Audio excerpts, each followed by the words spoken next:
For as much as UI is kind of ubiquitous now, it hasn't always been so common. Like if you compare the UI of the Xbox One to the NES, you'll see that system was basically just put in a game and go.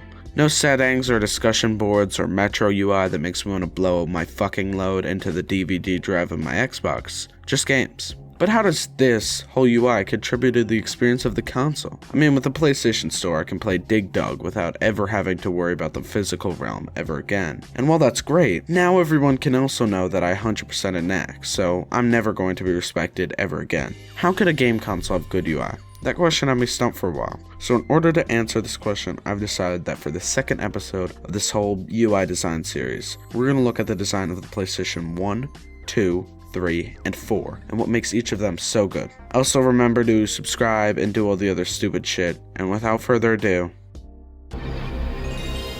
for this one there's not that much to talk about. I will consider the startup screen as part of the UI because besides that there's not really anything else. But for being pretty straightforward, the start screen still packs a lot of punch. The music is amazing, and the colorful logos and subtle animations are just really nice. I've never used a PS1, but its whole aesthetic, from the design of the console to the beautiful startup animation itself, is pretty beautiful. Not to mention that this console had some pretty banging games. But since that's as far as the UI really goes on this console, we should probably move on to the PS2. The startup screen of the PS2 is probably what your mom imagines doing ecstasy is like.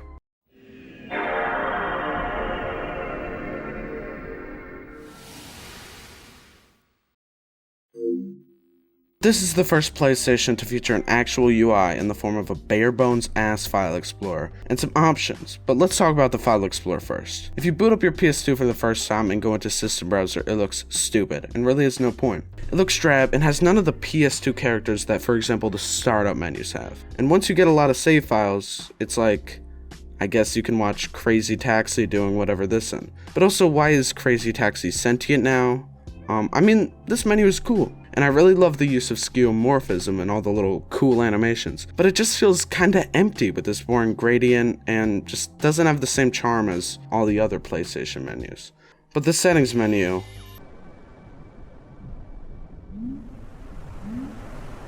holy shit. The most amazing part for me is those little dots in the main menu that carry into the system config to create this huge, weird, spinny thing, which is such a sort of small detail, but it's so nice that it's there. That along with these like floating boxes, background that reminds me of the womb from Death Stranding, and for some reason the sound of the ocean gives this menu such a weird early 2000s feel, and I love it. However, the menu itself and the sounds are pretty boring, and that's really it for the UI.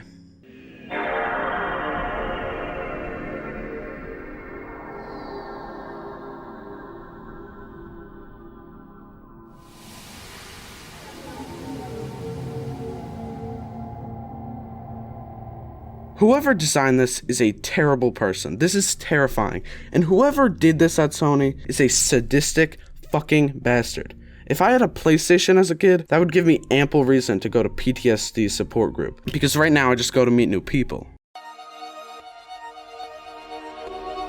I had an Xbox 360 and Wii, so pretty much everything that's about to come out of my mouth is complete bullshit, but I don't like the PS3 user interface. For me, the main reason is just that the PS4 did it so much better. Like, I can appreciate the PS2 interface because it's so fucking weird and cool, but the PS3 just looks like a worse PS4. But if I try to look at this on its own, it seems like a pretty good UI overall. It has this sort of crossword style design where all the main categories are laid out horizontally and then all the inner menus are either above or below that. This is fine, but I feel like the PS4 separates stuff so much better, while the PS3 just kind of throws everything together. But what the PS3 really seems to excel at is like media playing. Folders and media browsing work great and are simple to use. And if you're someone that just watches movies or listens to music on your game console, this UI looks like it works pretty great for media. But this menu is just so dated. Of all the cool things like downloading TV shows and music onto your PS3, they make no sense in the modern media streaming environment. And besides for the system music and the better default theme, the PS4 beats this in almost every way.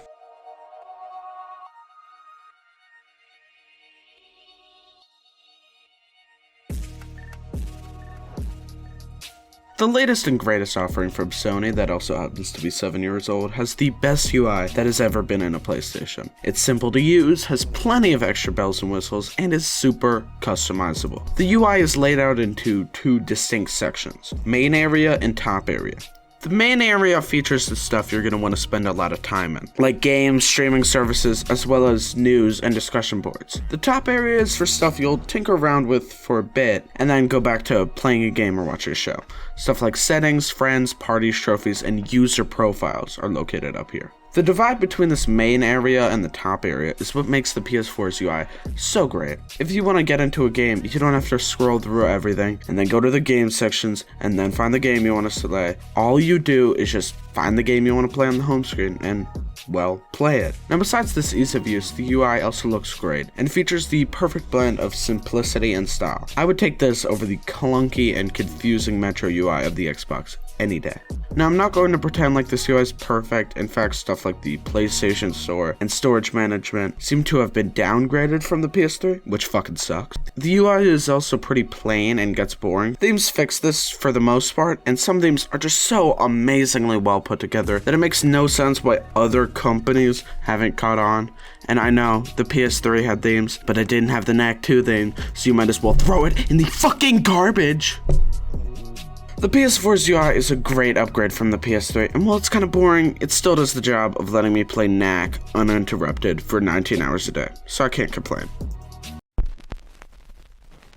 All of these UIs are great in different ways, from the simplicity of the PS1 to the robust and easy-to-use design of the PS4. UI is something that every one of us uses every day, but never really take the time to appreciate. UI is so important, and by understanding the core principles of design, we can make the world a safer, simpler, and better designed place. Thanks for watching.